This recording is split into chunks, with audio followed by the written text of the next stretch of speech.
The commercial airliner hummed steadily through the azure sky at 35,000 feet, somewhere over the Colorado Rockies. In seat 12F, 8-year-old Sophie Chen pressed her small nose against the cool window, her blonde hair catching the afternoon sunlight that streamed through the cabin. "Dad, look!" she whispered excitedly, tugging on her father's khaki sleeve. "There are jets out there!" Michael Chen, 42 years old with gentle brown eyes and calloused hands that spoke of years of honest work, followed his daughter's gaze. Outside the window, two F-22 Raptors flew in perfect formation alongside their commercial flight, their sleek gray forms cutting through the thin mountain air like mechanical birds of prey. "Those are fighter jets, sweetheart," Michael said softly, his voice carrying a note that Sophie was too young to recognize, the weight of memory, of a life carefully tucked away. Around them, other passengers began to notice the unusual escort. Phones came out, cameras clicked, and excited murmurs filled the cabin. The middle-aged businessman in 12D leaned over with a knowing smile. "Military escort," he said confidently to Michael. "Probably some VIP on board, maybe a senator or something." Michael simply nodded, his weathered face remaining calm.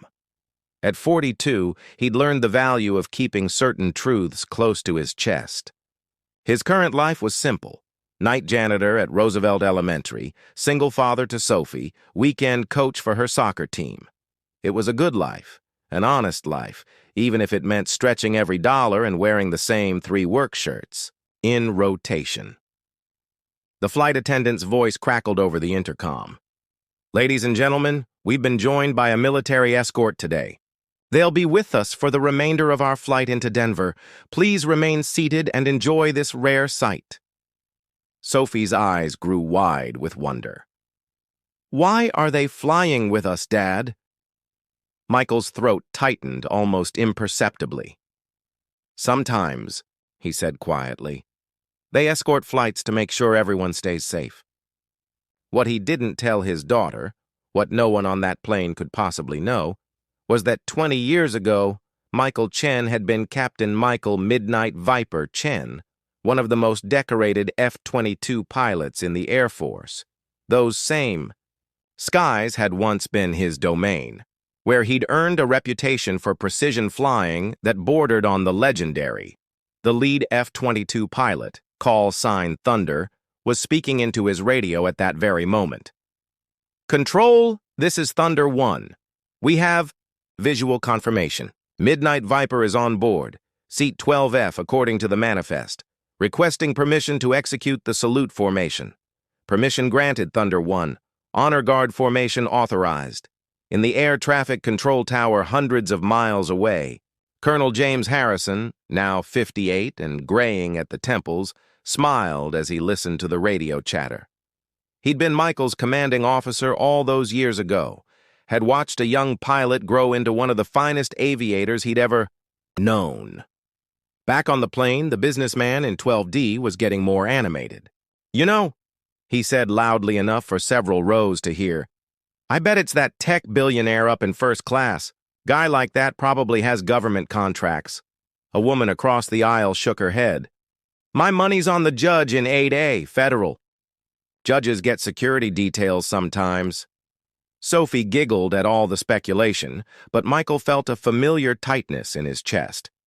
Recognition had always made him uncomfortable, even during his military days. He preferred the quiet satisfaction of a job well done to the spotlight of public acknowledgment.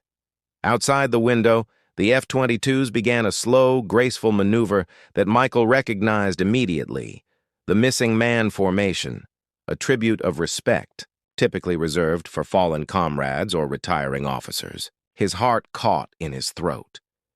"Dad," Sophie whispered, "they're doing something pretty." "Yes," Michael managed, "they are." The formation was flawless, exactly as Michael had performed it dozens of times himself. The two jets spread wide, creating space where a third aircraft would normally fly, a symbolic representation of absence, of honor, of sacrifice. The flight attendant, a kind woman in her 50s named Carol, had been watching the passengers' reactions. She noticed the man in 12E, the one with the calloused hands and tired eyes, seemed different from the others. While everyone else was excited or curious, he looked moved, deeply moved. Carol had been flying for 30 years. She'd learned to read people, to spot the ones carrying heavy stories. Something about this quiet man reminded her of her own brother, who'd served 3 tours overseas before coming home changed, quieter, carrying invisible weights. As the formation continued its elegant tribute, Michael's mind drifted back to those earlier days. The rush of takeoff, the G-forces pressing against his chest, the incredible responsibility of flying million-dollar aircraft in defense of his country. He'd been good at it, better than good. His call sign, Midnight Viper, had been earned during a particularly challenging night mission over hostile territory, where his precision and calm under pressure had saved not just his own life, but the lives of 6 ground personnel. But that was before Sophie, before his wife Sarah's cancer diagnosis, her brave 2-year fight, and his decision to leave the Air Force to care for her full-time, before the medical bills that ate through their savings, before becoming a single father who needed steady hours and reliable income, not the unpredictable demands of military life. He'd never regretted his choice, not for a single moment. Ladies and gentlemen, came another announcement. The pilot has asked me to inform you that our escort is performing what's called a missing man formation. This is typically done as a mark of respect and honor. We're not sure why they're doing it today, but it's quite an honor to witness. The speculation in the cabin grew louder. Everyone had a theory about who the VIP might be, but no one looked twice at the quiet janitor in 12E, whose daughter was now drawing pictures of the jets on a napkin. What they couldn't see was the radio chatter between the F-22s. Thunder 2 to Thunder 1, formation is locked. This feels right, honoring Midnight Viper like this. Copy that, Thunder 2. Man was a legend. Heard he saved 6 ground troops on Operation Desert Shield. Never talked about it, though. That was Viper's way. Roger. Humble as they come. Word is he left the service to take care of his family. Takes real courage to walk away from what you're best at for something more important. As the plane began its descent into Denver, the F-22s maintained their formation. It was then that Carol, the flight attendant, made a decision that would change everything. She'd been thinking about the quiet man in 12E, about the way he'd watched the jets with such knowledge in his eyes, such quiet recognition. She'd been thinking about her brother, about all the quiet heroes who came home and disappeared into ordinary lives, their service forgotten by a world that had moved on. Carol walked to the front of the cabin and picked up the microphone. Ladies and gentlemen, I've been a flight attendant for 30 years, and I've learned to recognize certain things. Today, our military escort isn't here for a politician or a celebrity. They're here to honor one of their own, a veteran who served with distinction and now lives quietly among us. The cabin fell silent. Even Sophie stopped coloring. I don't know who that person is, Carol continued, but I want them to know that their service mattered then, and it matters now. To whoever you are, thank you. The applause started slowly. A few passengers clapping, then spreading throughout the cabin like a wave. Michael felt his face grow warm, felt Sophie's curious eyes on him. Dad, she whispered, you look funny. Are you sad? Michael pulled his daughter closer, his voice thick with emotion he couldn't quite hide. No, sweetheart, I'm not sad. Sometimes grown-ups get emotional when they see beautiful things. As the plane touched down in Denver, the F-22s peeled away in a final salute, their engines roaring a goodbye that seemed to echo across the mountains. Later, as they waited for their luggage, Sophie tugged on her father's shirt. Dad, were you ever in the Air Force? Michael knelt down to meet her eyes, those bright blue eyes so much like her mother's. For a moment he considered deflecting, maintaining the simple truth she'd always known.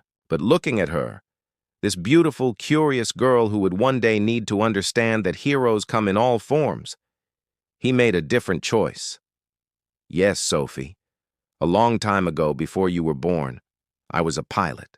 I flew jets like those. Her eyes grew wide with wonder and pride. Were you good at it? Michael smiled, thinking of Sarah, of the choices that had brought him here, of the honor he'd found not in the cockpit but in the quiet moments of raising his daughter. I was pretty good, he said simply. But being your dad, that's the most important job I've ever had. As they walked through the terminal, Sophie's hand in his, Michael felt a peace he hadn't experienced in years. The past and present had met in the sky that day, and somehow, both felt exactly right. Behind them, Carol, the flight attendant, was finishing her paperwork, but she kept thinking about the quiet man with the kind eyes. She'd never know for certain, but something told her that today, 30,000 feet above the Colorado Rockies, they'd all been in the presence of something special. The kind of everyday heroism that keeps the world turning, one quiet act of service at a time.